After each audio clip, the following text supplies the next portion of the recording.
എന്താണ് startup? Just ഒന്ന് ഉള്ള ഐഡിയ ഒന്ന് ജസ്റ്റ് ഒന്ന് പറയാൻ പറ്റും? നമുക്ക് കുറച്ചും കൂടെ നല്ല പെട്ടെന്ന് പോവാം. What is startup? Startup business startup business കേട്ടിട്ടുണ്ടോ? സ്റ്റാർട്ടപ്പ് ബിസിനസ് കേട്ടിട്ടുണ്ട്.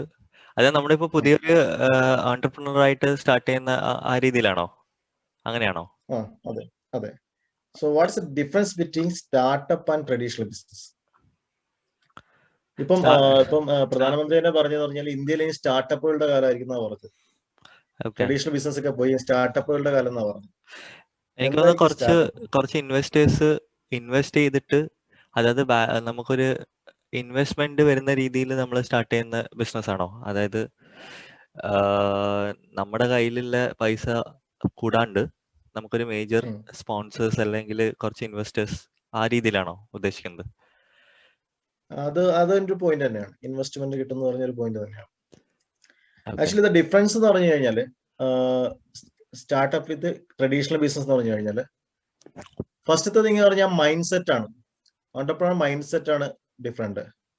സ്റ്റാർട്ടപ്പില് ഓൾവേസ് തിങ്കിങ് ബിഗ് ആണ്. അതായത് അവരൊരു മണിക്ക് വേണ്ടി, ഇപ്പൊ നമ്മൾ സാധാരണ നാട്ടിലൊരു ബിസിനസ് ആയിരുന്നു പറഞ്ഞാൽ അയാളുടെ ഡെയിലി കാര്യങ്ങൾ, ബേസിക് കാര്യങ്ങൾ നടന്നു പോകാനുള്ള അയാളുടെ ഒരു സോഴ്സ് ഓഫ് റവന്യൂ മാത്രമായിട്ടാണ് അവര് ട്രഡീഷണൽ ബിസിനസ്സുകാർ കാണുന്നത്. നാട്ടിലെ പലചരക്ക് കട ആയിക്കോട്ടെ, അല്ലെങ്കിൽ വേറെ എന്തെങ്കിലും ഹാർഡ്വെയർ ഷോപ്പ് ആയിക്കോട്ടെ, അല്ലെങ്കിൽ വേറെ എന്തെങ്കിലും ഫർണിച്ചർ ഷോപ്പ് ആയിക്കോട്ടെ, ഏത് ടൈപ്പ് ഓഫ് ബിസിനസ് ആയപ്പോലും അവരുടെ മൈൻഡിലുള്ളതെന്ന് പറഞ്ഞു കഴിഞ്ഞാൽ അവരുടെ ബേസിക് സോഴ്സ് ഓഫ് റവന്യൂ എന്ന രീതിയിലാണ്. പക്ഷെ ഒരു സ്റ്റാർട്ടപ്പ് എന്ന് പറഞ്ഞു കഴിഞ്ഞാൽ തിങ്കിങ് സംതിങ് ബിഗ്. അതായത് ജസ്റ്റ് മണി മാത്രമല്ല, ഒരു പോപ്പുലാരിറ്റി അല്ലെങ്കിൽ ഗ്രോത്ത്, ആ രീതിയിലാണ് അവർ തിങ്ക് ചെയ്യുന്നത്. ഇപ്പൊ നമ്മുടെ ബൈജൂസ് ആപ്പ് ഒരു സ്റ്റാർട്ടപ്പ് എന്ന് വേണമെങ്കിൽ നമുക്ക് പറയാം. കാരണം എന്ന് പറഞ്ഞാല് അവരുടെ ജസ്റ്റ് ട്രഡീഷണൽ ബിസിനസ് അല്ല, അത് പുതിയ ടെക്നോളജി യൂസ് ചെയ്തിട്ട് ഒരു നല്ല രീതിയിൽ ചെയ്ത, അല്ലെ, ഒരു പുതിയ ടെക്നോളജി യൂസ് ചെയ്തിട്ട് ചെയ്ത ഒരു ബിസിനസ് മോഡലാണ്. അതുപോലെ വേറെ ഡിഫറൻസ് പറഞ്ഞു കഴിഞ്ഞാൽ ഇന്നോവേറ്റീവ് സൊല്യൂഷൻസ് ടു പ്രോബ്ലം ആണ്. അതായത് സ്റ്റാർട്ടപ്പില് എപ്പോഴും എന്താണ്, ഈ ഇന്നോവേറ്റീവ് ഐഡിയ ഉണ്ടാവും. ട്രഡീഷണൽ നമുക്ക് എല്ലാവർക്കും അറിയാം. ഇപ്പം തൊട്ടടുത്തുള്ള ഒരു പരിചയക്കാരൻ ഒരു ഷോപ്പ് തുടങ്ങി, ഓക്കെ, അതേപോലത്തെ ഷോപ്പ് എനിക്ക് ഈ ഏരിയയിൽ തുടങ്ങി, എനിക്ക് അവിടെ ബിസിനസ് സക്സസ് ആവുന്ന രീതിയിൽ തിങ്ക് ചെയ്യുന്ന ആൾക്കാരാണ് ട്രഡീഷണൽ ബിസിനസ്. അതായത് നിലവിലുള്ള ബിസിനസ്സുകൾ അവർ കോപ്പി ചെയ്യാണ്. അതിന് പകരം ഇതിൽ സ്റ്റാർട്ടപ്പിൽ ചെയ്യുന്ന പറഞ്ഞു ഇന്നോവേറ്റീവ് സൊല്യൂഷൻ. എന്തെങ്കിലും ഒരു ഇഷ്യൂസ് നിലവിൽ ഫേസ് ചെയ്യുന്ന ഒരു ഇഷ്യൂ കണ്ടു കഴിഞ്ഞാൽ അതിന് എന്ത് ഇന്നോവേറ്റീവ് സൊല്യൂഷനാണ് നമുക്ക് ഉണ്ടാക്കാൻ പറ്റുക, ആ രീതിയിലാണ് ആൾക്കാർ സ്റ്റാർട്ടപ്പിൽ തിങ്ക് ചെയ്യുക. അതിന് എക്സാമ്പിൾ എന്ന് പറഞ്ഞാൽ മുമ്പ് ഇപ്പം നിങ്ങളിപ്പം ഒരു എക്സാമ്പിൾ എടുക്കുകയാണെങ്കിൽ ഒരു ഏരിയയിൽ വണ്ടികളൊന്നുമില്ല, ബസ് സർവീസ് ഇല്ല. അവിടെ ഒരു സാധാരണ ട്രഡീഷണൽ മൈൻഡ് സെറ്റിൽ ഒരാൾ വന്നു കഴിഞ്ഞാൽ അയാൾ ഫസ്റ്റ് തിങ്ക് ചെയ്യുക, ഓക്കെ, ഇവിടെ ഒരു ടാക്സി സർവീസ് തുടങ്ങി കഴിഞ്ഞാൽ അത് സക്സസ്ഫുൾ ആയിരിക്കും. അയാൾ ഓട്ടോമാറ്റിക്കലി ഒന്നുകിൽ ടാക്സി ലീസിന് എടുക്കും, അല്ലെങ്കിൽ അയാൾ ടാക്സി പൈസ കൊടുത്തിട്ട് ഒരു ടാക്സി വാങ്ങി അയാളുടെ ഡ്രൈവറായിട്ട് അല്ലെങ്കിൽ വേറെ ഡ്രൈവർ വെച്ച് അവർ റൺ ചെയ്യും. അതിൽ നിന്ന് അവർ റവന്യൂ ഏൺ ചെയ്യും. അതാണ് ട്രഡീഷണൽ ബിസിനസ് എന്ന് പറയുന്നത്. അത് നേരെ ഓപ്പോസിറ്റ് സ്റ്റാർട്ടപ്പ് ഐഡിയയിലേക്ക് വരികയാണെങ്കിൽ നമുക്ക് ഉബർ അറിയാം, ഉബർ അല്ലെങ്കിൽ ഓല കാര്യങ്ങളൊക്കെ അറിയാം. അതിലെന്താ ചെയ്യുന്നത്? അവർക്ക് സ്വന്തമായിട്ട് വെഹിക്കിൾ ഇല്ല. അവർ ചെയ്യുന്നത് എന്താണ്, ഒരു പ്ലാറ്റ്ഫോം ക്രിയേറ്റ് ചെയ്തിട്ട് അതുവഴി വെഹിക്കിളിലുള്ള ആൾക്കാരുടെ സർവീസ് അവിടെ എത്തിക്കുക എന്നുള്ളതാണ്. അവർക്ക് സ്വന്തമായിട്ട് ഒരു വെഹിക്കിൾ പോലും അവർ ഓൺ ചെയ്തിട്ടില്ല. ആ രീതിയിലാണ് സ്റ്റാർട്ടപ്പിൽ തിങ്ക് ചെയ്യുന്നത്. ഒരു ഇന്നോവേറ്റീവ് വേയിലാണ് തിങ്ക് ചെയ്യുന്നത്. അതായത് സാധാരണ traditional business just old taxi service എന്താണ്, അവർക്ക് എന്താ ചെയ്യുക, സാധാരണ ഒരു ടാക്സി വാങ്ങി അത് പിന്നെ എന്താണ് റെന്റിന് കൊടുക്കുക എന്നുള്ള രീതിയിലാണ് തിങ്ക് ചെയ്യുക. പക്ഷെ ഇവിടെ നേരെ ഓപ്പോസിറ്റ് ആണ്. സ്വന്തമായി ടാക്സി ഇല്ല, പക്ഷെ അവർ കംപ്ലീറ്റ് ടാക്സി സർവീസ് കൊടുക്കുന്നുണ്ട്. പിന്നെ സ്റ്റാർട്ടപ്പിൽ മെയിൻ ആയിട്ടുള്ളത് പറഞ്ഞാൽ അവർ ടെക്നോളജി ആൻഡ് ഡാറ്റ, അതാണ് അവർ മാക്സിമം യൂസ് ചെയ്യുന്നത്. ട്രഡീഷണൽ ബിസിനസ് സംബന്ധിച്ചിടത്തോളം ടെക്നോളജി യൂസ് ചെയ്യുന്നില്ല, എല്ലാം ട്രഡീഷണൽ വേ തന്നെയാണ്. ഇപ്പൊ പല ബിസിനസ്സുകാരും ഇപ്പോഴും എന്താണ് എഴുതി കണക്കൂട്ടുന്ന രീതിയിൽ തന്നെയാണ് കണ്ടിന്യൂ ചെയ്യുന്നത്. പക്ഷേ ഇതിൽ സ്റ്റാർട്ടപ്പ് ബിസിനസ്സിൽ അവർ മാക്സിമം ടെക്നോളജിക്കലായിട്ട് എങ്ങനെയൊക്കെയാണ് അവർക്ക് ചെയ്യാൻ പറ്റുക, അവരുടെ ബിസിനസ് ഡെവലപ്പ് ചെയ്യാൻ വേണ്ടി എന്തൊക്കെ ടെക്നോളജി യൂസ് ചെയ്യണം, ബിസിനസ് ഗ്രോ ചെയ്യണം, ഫാസ്റ്റ് ആയിട്ട് ഗ്രോ ചെയ്യണമെങ്കിൽ സ്റ്റാർട്ടപ്പ് എപ്പോഴും ഫാസ്റ്റ് ആയിട്ട് ഗ്രോ ചെയ്യാൻ ചിന്തിക്കുന്ന ആൾക്കാരാണ്. ഫാസ്റ്റ് ആയിട്ട് ഗ്രോ ചെയ്യണമെങ്കിൽ ഏതൊക്കെ ടൈപ്പ് ഓഫ് ടെക്നോളജി അവർ യൂസ് ചെയ്യുന്ന രീതിയിൽ അതിന്റെ മുകളിൽ റിസർച്ച് ചെയ്യുന്ന ആൾക്കാരാണ്. അവർ എൻ്റെ ബിസിനസ് ഡാറ്റ ഡ്രിവൺ ആണ്. ട്രഡീഷണൽ ബിസിനസ് ആയിട്ട് കമ്പയർ ചെയ്യുന്ന സമയത്ത് എൻ്റെ ബിസിനസ് ഈസ് ഡാറ്റ ഡ്രിവൺ. പിന്നെ ഇതിലെ ഒരു സ്റ്റാൻഡേർഡ് ഓപ്പറേറ്റിംഗ് പ്രൊസീജിയർ എപ്പോഴും ഒരു സ്റ്റാർട്ടപ്പ് ബിസിനസ് ഉണ്ടാവും. എന്തൊക്കെ കാര്യങ്ങൾ ഏതൊക്കെ ടൈമിൽ ചെയ്യണം, ആരൊക്കെ എന്തൊക്കെ ചെയ്യണം ഡിഫൈൻഡ് ആയിരിക്കും. അത് മാറിക്കൊണ്ടിരിക്കില്ല. അവർക്ക് സ്റ്റാർട്ടിങ് ടൈമിൽ തന്നെ അവർ പ്രൊഫഷണലിസം കീപ്പ് ചെയ്യും. അവരുടെ ബിസിനസ് ഗ്രോ ചെയ്യാൻ ഉദ്ദേശിക്കുന്ന ആൾക്കാരാണ്. അവർ just not for profit making, business grow ചെയ്യണം. പിന്നെ ആരെങ്കിലും ഒരാൾ ഇത് അക്വയർ ചെയ്യാൻ വരണം എന്നുള്ള രീതിയിൽ തിങ്ക് ചെയ്യുന്ന ആൾക്കാരാണ്. അവരുടെ ബിസിനസ്സും അവർ ആക്ടും അവർ ചെയ്യുന്ന കാര്യങ്ങളും എല്ലാത്തിലും അതിൽ ആ പ്രൊഫഷണലിസം അവർ മെയിൻറ്റെയിൻ ചെയ്യുന്നുണ്ട്. പിന്നെ എപ്പോഴും സ്റ്റാർട്ടപ്പിൽ നോക്കി കഴിഞ്ഞാൽ അറിയാം, അവർ സ്റ്റാർട്ടിങ് തന്നെ തന്നെക്കാൾ നന്നായിട്ട് കഴിവുള്ള ആൾക്കാരെയാണ് അവർ ഹയർ ചെയ്യുക. ഹൈലി ടാലന്റഡ് ആയിട്ടുള്ള എംപ്ലോയീസിനെ അവർ ഹയർ ചെയ്യും. കാരണം അവരെന്താണ്, ചെറിയ രീതിയിൽ ഗ്രോ ചെയ്ത് പോകാൻ ഉദ്ദേശിക്കുന്നതല്ല.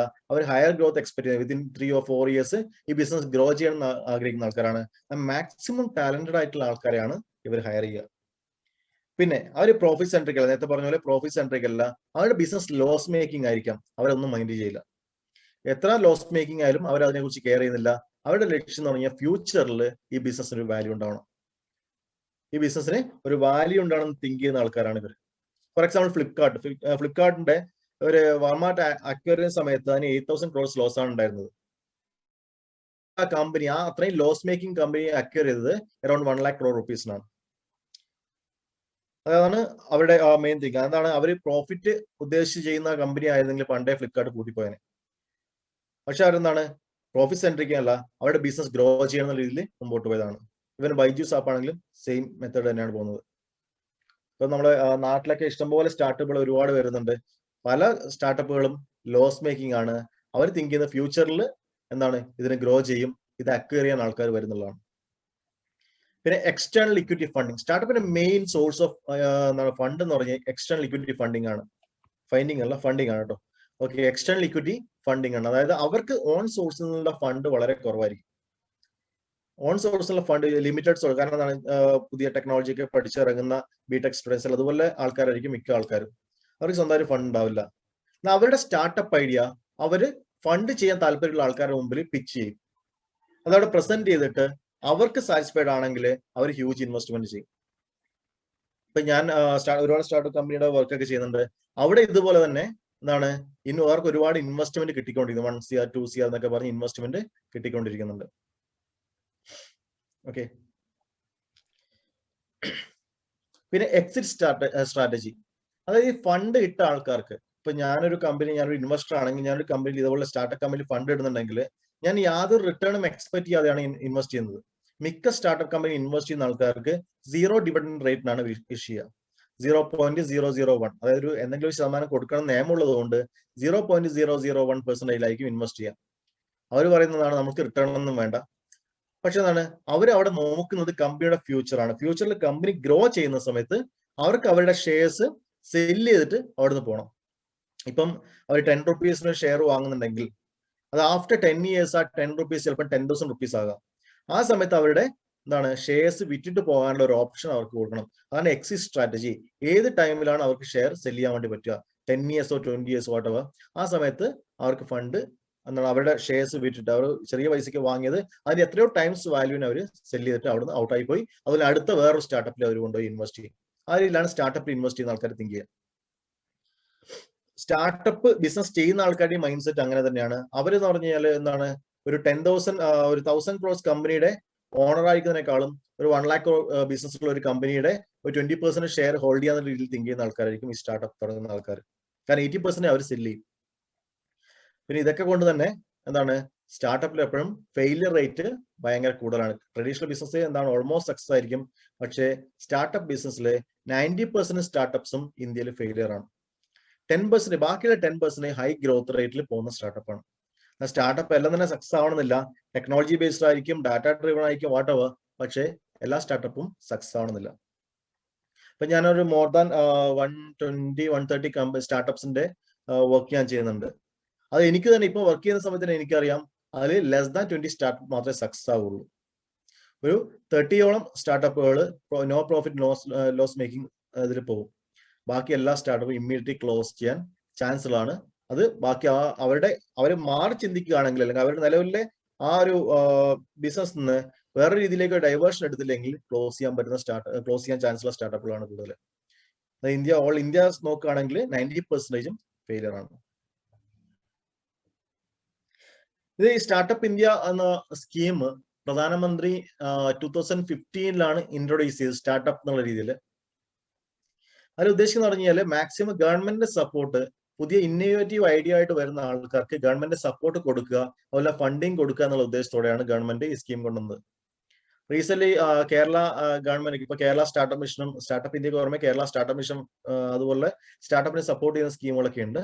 ആ കേരള സ്റ്റാർട്ടപ്പ് മിഷൻ ഇപ്പൊ റീസെന്റ് എത്രയോ ലക്ഷം എമൗണ്ടുകൾ കൊടുത്തിട്ടുണ്ട്. ഇപ്പൊ എന്റെ ഒരു almost 10 ക്ലയൻസിന് 7 lakh rupees idea funding രീതിയിൽ കൊടുത്തു. അതായത് അവരുടെ ഐഡിയ ഗവൺമെന്റ് സാറ്റിസ്ഫൈഡ് ആയതുകൊണ്ട് 7 lakh rupees ഗ്രാന്റ് കൊടുത്തു ഓരോ ക്ലയന്റിനും.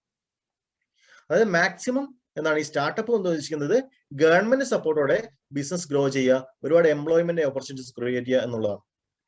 അതുപോലെ തന്നെ എക്സ്റ്റേണൽ ഫണ്ടിങ്, ഇന്ത്യക്ക് പുറത്തുനിന്നുള്ള ഫണ്ടിങ് കിട്ടാൻ വേണ്ടിയിട്ടും എന്താണ് സെൻട്രൽ ഗവൺമെന്റ് ഹെൽപ്പ് ചെയ്യുന്നുണ്ട് ഈ സ്റ്റാർട്ടപ്പിന്. കാരണം എന്താണ്, ഇതുപോലുള്ള ഇന്നോവേറ്റീവ് ഐഡിയാസ് ഇവിടെ വരുന്ന സമയത്ത് ഒരുപാട് പുറത്തുനിന്നുള്ള ഇൻവെസ്റ്റ്മെന്റ് ഇന്ത്യയിലേക്ക് കൊണ്ടുവരിക, അതുപോലെ തന്നെ ഇന്ത്യയിൽ ഒരുപാട് ജോബ് ഓപ്പർച്യൂണിറ്റീസ് ക്രിയേറ്റ് ചെയ്യുക, ടെക്നോളജി ബേസ്ഡ് ഒരുപാട് ബിസിനസ് ഇന്ത്യയിലേക്ക് കൊണ്ടുവരിക എന്നുള്ള രീതിയിലാണ് startup India scheme government introduce ചെയ്തത്. ഗവൺമെന്റ് ആ ഒരു ഉദ്ദേശം എന്ന് പറഞ്ഞാൽ ഇന്ത്യ ഒരു ബെറ്റർ എക്കണോമി എക്കണോമി സ്ട്രോങ് ആയിട്ടുള്ള നാഷണൽ ആക്കി മാറ്റുക എന്നുള്ള രീതിയിലാണ് ഗവൺമെന്റ് ഈ സ്കീം ഇൻട്രൊഡ്യൂസ് ചെയ്തത്. ദെൻ ഇതിൽ ഗവൺമെന്റ് പറയുന്ന പറഞ്ഞാൽ സ്റ്റാർട്ടപ്പിൽ രജിസ്റ്റർ ചെയ്ത കമ്പനികൾക്ക്, സ്റ്റാർട്ടപ്പ് രജിസ്റ്റർ ചെയ്ത ഓണ്ടർപ്രണേഴ്സിനെ ഇൻസ്പെക്ഷൻ അല്ലെങ്കിൽ വേറെ രീതിയിൽ ഗവൺമെന്റിലെ ഇന്റർഫിയറൻസ് ഒന്നും ഉണ്ടാവില്ല ഫോർ ഫസ്റ്റ് 3 years. എല്ലാ കാര്യങ്ങൾക്കും അവരുടെ സെൽഫ് സർട്ടിഫിക്കേഷൻ മാത്രം മതി എന്നുള്ള രീതിയിൽ ഗവൺമെന്റ് പറയുന്നുണ്ട്. കൂടാതെ സ്റ്റാർട്ടപ്പുകളൊക്കെ 1 day കൊണ്ട് സ്റ്റാർട്ടപ്പ് രജിസ്ട്രേഷൻ കിട്ടും. ഏതെങ്കിലും ഒരു കമ്പനിക്ക് സ്റ്റാർട്ടപ്പ് രജിസ്ട്രേഷൻ വേണമെങ്കിൽ 1 day ആപ്ലിക്കേഷൻ ആണ്, ആ സമയത്ത് അവർക്ക് രജിസ്ട്രേഷൻ കിട്ടുന്നതാണ് ഗവൺമെന്റ് പറയുന്നത്. ഇത് പറയുന്നതാണ് ഓൾമോസ്റ്റ് 4 days ഒക്കെ എടുക്കുന്നുണ്ട് രജിസ്ട്രേഷൻ വേണ്ടിയിട്ട്. ഇത് കൂടാതെ ഏറ്റവും വലിയ ബെനിഫിറ്റ് എന്ന് പറയുന്നത് സ്റ്റാർട്ടപ്പുകളൊക്കെ ഏറ്റവും കൂടുതൽ യൂസ് ചെയ്യുന്ന ബെനിഫിറ്റ് എന്ന് പറഞ്ഞാൽ ഇൻകം ടാക്സ് എക്സംഷൻ ആണ്. സ്റ്റാർട്ടപ്പുകൾക്ക് 3 years ഇൻകം ടാക്സ് കൊടുക്കണ്ട എന്നുള്ളതാണ്. 3 വർഷം ഇൻകം ടാക്സ് അടക്കണ്ട. പിന്നെ നെക്സ്റ്റ് ക്യാപിറ്റൽ ഗെയിൻ എക്സംഷൻ. എന്താണ് ക്യാപിറ്റൽ ഗെയിൻ എന്ന് പറഞ്ഞു കഴിഞ്ഞാൽ ഈ സ്റ്റാർട്ടപ്പുകളിൽ ഇൻവെസ്റ്റ് ചെയ്യുന്ന ആൾക്കാരുണ്ടാവും, ഒരു ഇൻവെസ്റ്റേഴ്സ്. ഓട്ടോമാറ്റിക്കലി അത് അവരുടെ ഇൻവെസ്റ്റ്മെന്റ് ആണ്, അവരുടെ ക്യാപിറ്റൽ അസറ്റ് ആണ്. After A point of time 10 rupees invest ചെയ്ത ഒരാള് ആഫ്റ്റർ 10 years അവർ ആ ഷെയർ സെയിൽ ചെയ്യുന്ന സമയത്ത് ഒരു ഷെയറിന് 10,000 rupees വെച്ച് കിട്ടിയെങ്കിൽ ആ എക്സ്ട്രാ വരുന്ന എമൗണ്ട് എത്ര ക്രോസ് റുപ്പീസ് ആയിരിക്കാം, അതിനെ ക്യാപിറ്റൽ ഗെയിൻ എന്ന് പറയും. അതായത് അവർ ഇൻവെസ്റ്റ് ചെയ്ത എമൗണ്ടിനേക്കാളും എത്രയോ കൂടിയ വിലയ്ക്കായിരിക്കും അവർക്ക് ആ ഫണ്ട് അവിടുന്ന് ആ പൈസ തിരിച്ചു തരുന്നത്. അത് അവരുടെ ക്യാപിറ്റൽ ഗെയിൻ ആണ്. ക്യാപിറ്റൽ അസറ്റിൽ ഇൻവെസ്റ്റ് ചെയ്തുകൊണ്ട് അവർക്ക് അവിടുന്ന് കിട്ടുന്ന ഗെയിൻ ആണ്. ആ ഗെയിനിന് ഇൻകം ടാക്സ് നോർമൽ റേറ്റിൽ അടക്കേണ്ട വരും. അതിനുള്ള ഒരു എക്സംഷൻ കൂടെ ഗവൺമെന്റ് കൊടുത്തിട്ടുണ്ട്. ഗവൺമെന്റ് പറയാണ് സ്റ്റാർട്ടപ്പിൽ രജിസ്റ്റർ ചെയ്ത് നിങ്ങളുടെ ഷെയർ സെല് ചെയ്യുകയാണെങ്കിൽ നിങ്ങൾ ഇൻകം ടാക്സ് അടക്കേണ്ട ആവശ്യമില്ല, ക്യാപിറ്റൽ ഗെയിൻ ടാക്സ് അടക്കേണ്ട ആവശ്യമില്ല. നിങ്ങൾക്ക് നിങ്ങളുടെ ഷെയർ സെല് ചെയ്തിട്ട് എത്രയാണോ പ്രോഫിറ്റ് വരുന്നത് നിങ്ങൾക്ക് എടുക്കാം, ഗവൺമെന്റിലേക്ക് ഒന്നും അടക്കണ്ട. ഗവൺമെന്റ് അങ്ങനെ പറയാൻ കാരണം സ്റ്റാർട്ടപ്പുകളിൽ കൂടുതൽ ഇൻവെസ്റ്റ്മെന്റ് വരാൻ വേണ്ടിയിട്ടാണ്, അല്ലെങ്കിൽ സ്റ്റാർട്ടപ്പിൽ ഇൻവെസ്റ്റ്മെന്റ് ഇടാൻ വേണ്ടിയിട്ട് ആൾക്കാർക്ക് ഒരു മടിയുണ്ടാവും. Next benefit in patent and intellectual property right. അതായത് സ്റ്റാർട്ടപ്പ് രജിസ്ട്രേഷൻ കിട്ടിയ ഒരു എൻറ്റിറ്റി ആണെങ്കിൽ അവര് പേറ്റന്റോ അല്ലെങ്കിൽ വേറെ ഏതെങ്കിലും ഇന്റലക്ച്വൽ പ്രോപ്പർട്ടി റൈറ്റ് രജിസ്ട്രേഷൻ ഒക്കെ എടുക്കുകയാണെങ്കിൽ, ട്രേഡ് മാർക്കും കാര്യങ്ങളൊക്കെ എടുക്കുകയാണെങ്കിൽ എത്രയാണോ ഗവൺമെന്റ് ഫീസ് വരുന്നത് അതിന് 80% റിബേറ്റ് ഗവൺമെന്റ് കൊടുക്കുന്നുണ്ട്. ഇത് കൂടാതെ ഗവൺമെന്റ് ഒരുപാട് 10,000 crore rupees സ്റ്റാർട്ടപ്പിന് ഫണ്ടിന് വേണ്ടി around 5,000 crore rupees credit guarantee സ്കീമിന് വേണ്ടിയിട്ട് ഗവൺമെന്റ് മാറ്റി വെച്ചിട്ടുണ്ട് സ്റ്റാർട്ടപ്പിന് വേണ്ടിയിട്ട്. Almost around 60,000 startup already recognition ഇന്ത്യയിൽ കിട്ടിയിട്ടുണ്ട്. അതുകൂടാതെ ഫോറിൻ എയ്ഡ് ഗവൺമെന്റ് വിദേശത്തുള്ള ഫണ്ടിങ് കിട്ടാൻ വേണ്ടിയിട്ടും ഗവൺമെന്റ് ഒരുപാട് സപ്പോർട്ട് ചെയ്യുന്നുണ്ട്. ഇനി എങ്ങനെയാണ് സ്റ്റാർട്ടപ്പിന്റെ ലീഗൽ ഫോംസ് എന്ന് പറയുന്നത് എങ്ങനെയാണ്? സ്റ്റാർട്ടപ്പിന് ഒരു സെപ്പറേറ്റ് ലീഗൽ ഫോം വേണമെന്ന് പറയുന്നില്ലെങ്കിൽ പോലും ഈ ഇൻകം ടാക്സ് എക്സംഷൻ അതുപോലെ റിലേറ്റഡ് കാര്യങ്ങളൊക്കെ കിട്ടാൻ വേണ്ടിയിട്ട് അവർക്ക് രജിസ്ട്രേഷൻ ആവശ്യമുണ്ട്. അതായത് പ്രൈവറ്റ് ലിമിറ്റഡ് കമ്പനി, LLP ആ രീതിയിലുള്ള രജിസ്ട്രേഷൻ അവർക്ക് മാൻഡേറ്ററി ആണ്.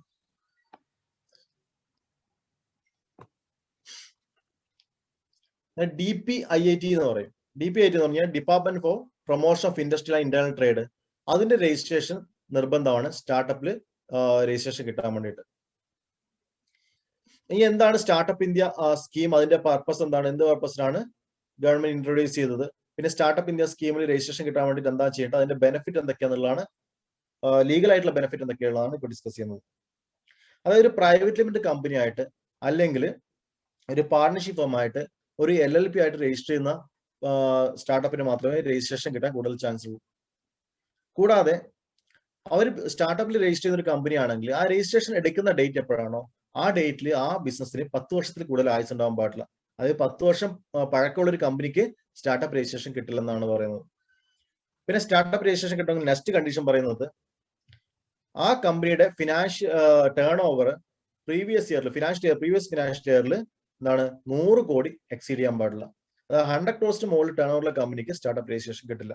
100 crores താഴെയുള്ള കമ്പനി ആണെങ്കിൽ അവരിപ്പം 3-4 വർഷമായിട്ടുള്ള തുടങ്ങിയിട്ട് അങ്ങനെയാണ് ഇന്ന് പോയി അപ്ലൈ ചെയ്ത് കഴിഞ്ഞാൽ അവർക്ക് ഓട്ടോമാറ്റിക്കലി സ്റ്റാർട്ടപ്പ് രജിസ്ട്രേഷൻ കിട്ടും. സ്റ്റാർട്ടപ്പ് എപ്പോഴും ഫോക്കസ് ചെയ്യുന്നത് പറഞ്ഞാൽ ഇന്നോവേഷൻ അല്ലെങ്കിൽ പുതിയതായിട്ടുള്ള ഡെവലപ്മെന്റ് അല്ലെങ്കിൽ പുതിയതായിട്ടുള്ള ടെക്നോളജി ബേസ് ചെയ്തിട്ടുള്ള എന്തെങ്കിലും സർവീസോ അല്ലെങ്കിൽ പ്രൊഡക്റ്റോ കാര്യങ്ങളൊക്കെ ഉണ്ടെങ്കിൽ ഒരു സ്കെയിലബിൾ ബിസിനസ് മോഡൽ ആണെങ്കിൽ കൂടുതൽ എംപ്ലോയ്മെന്റ് ഓപ്പർച്യൂണിറ്റി ജനറേറ്റ് ചെയ്യാൻ പറ്റുന്ന അല്ലെങ്കിൽ ഒരു വെൽത്ത് ക്രിയേറ്റ് ചെയ്യാൻ പറ്റുന്ന ബിസിനസ് മോഡൽ ആണെങ്കിൽ അതിന് സ്റ്റാർട്ടപ്പ് രജിസ്ട്രേഷൻ കിട്ടാൻ കൂടുതൽ ചാൻസ് ഉണ്ട്. പിന്നെ നിലവിലുള്ള ഏതെങ്കിലും ബിസിനസ് സ്പ്ലിറ്റിംഗ് അപ്പ് ചെയ്തിട്ട് തുടങ്ങിയ ഒരു ബിസിനസ് ആവാൻ പാടില്ല സ്റ്റാർട്ടപ്പ്. നിലവില് ഏതെങ്കിലും ഒരു ബിസിനസ് സ്പ്ലിറ്റ് അപ്പ് ചെയ്തിട്ട് തുടങ്ങിയ ഒരു ബിസിനസ് സ്ഥാപനമാകാൻ പാടില്ല. അതായത് ഇപ്പൊ എനിക്കൊരു ബിസിനസ് സ്ഥാപനമുണ്ട്, അന്നേരം ഫോർ എക്സാമ്പിൾ ഒരു ഫർണിച്ചർ മാനുഫാക്ചറിങ് കമ്പനി ഉണ്ട്. നാളെ ഞാൻ അതിന്റെ പാർട്ട് മാറ്റിയിട്ട് അത് സ്റ്റാർട്ടപ്പ് എന്നുള്ള രീതിയിൽ രജിസ്ട്രേഷൻ പോകാൻ വേണ്ടി പാടില്ല. ഇതൊരു പുതിയ ബിസിനസ് ആയിരിക്കണം. പിന്നെ ഒരു ബിസിനസ് സ്റ്റാർട്ടപ്പിൽ രജിസ്റ്റർ ചെയ്ത് കഴിഞ്ഞാൽ 10 വർഷം എപ്പോഴാണ് കംപ്ലീറ്റ് ചെയ്യുന്നത് ആ വർഷം ആ സ്റ്റാർട്ടപ്പ് അല്ലാതായി മാറും. അത് നോർമൽ ബിസിനസ്സിലേക്ക് മാറും. 10 വർഷം ആ സ്റ്റാർട്ടപ്പ് ഐഡിയക്ക് വാലിഡിറ്റി ഉള്ളൂ. ഇനി എന്താണ് ടാക്സ് ബെനിഫിറ്റ്? അതിന് ടാക്സ് ഹോളിഡേ എന്ന് പറയും. സ്റ്റാർട്ടപ്പിന് 3 വർഷം 3 കോൺസിക്യൂട്ടീവ് ഇയേഴ്സ്, അതായത് ഇന്ന് സ്റ്റാർട്ടപ്പിന് നമുക്ക് ടാക്സ് ബെനിഫിറ്റ് എടുക്കുകയാണെങ്കിൽ നെക്സ്റ്റ് ഇയർ തന്നെ, ഈ വർഷം എടുക്കുകയാണെങ്കിൽ നെക്സ്റ്റ് ഇയർ തന്നെ അതിന്റെ കണ്ടിന്യൂസ് ആയിട്ട് ടാക്സ് ബെനിഫിറ്റ് എടുക്കണം. അത് കണ്ടിന്യൂസ് 3 years ആയിരിക്കണം. ഈ വർഷം എടുത്തു, നെക്സ്റ്റ് ഇയർ എടുത്തില്ല, പിന്നെ അടുത്ത വർഷം എടുത്തു, പിന്നെ അടുത്ത വർഷം എടുത്തില്ല, ആ രീതിയിൽ പോകാൻ പാടില്ല. കണ്ടിന്യൂസ് 3 years അതിൽ നിന്ന് കിട്ടുന്ന ടാക്സ് പ്രോഫിറ്റ് നമ്മൾ ടാക്സ് എടുക്കേണ്ട ആവശ്യമില്ല. ആ രീതിയിലേക്ക് നമുക്ക് ടാക്സ് ബെനിഫിറ്റ് എടുക്കാൻ വേണ്ടി പറ്റും. അതൊരു സ്റ്റാർട്ടപ്പിന് 3 വർഷം ടാക്സ് ബെനിഫിറ്റ് എൻജോയ് ചെയ്യാൻ പറ്റും. ഇൻകം ടാക്സ് ഒന്നും അടക്കേണ്ട ആവശ്യമില്ല. എപ്പോഴാണോ ആ സ്റ്റാർട്ടപ്പ് ഇൻകോപ്പറേറ്റ് ചെയ്തത് അതുമുതൽ നെക്സ്റ്റ് 7 yearsനുള്ളിൽ ഏതെങ്കിലും 3 വർഷം അവർക്ക് ഇൻകം ടാക്സ് അടക്കാതെ ബിസിനസ് ചെയ്യാൻ വേണ്ടി പറ്റും. ഇപ്പൊ നേരത്തെ പറഞ്ഞ പോലെ ക്യാപിറ്റൽ ഗെയിൻ എക്സംഷൻ കിട്ടുമെന്ന് പറഞ്ഞു.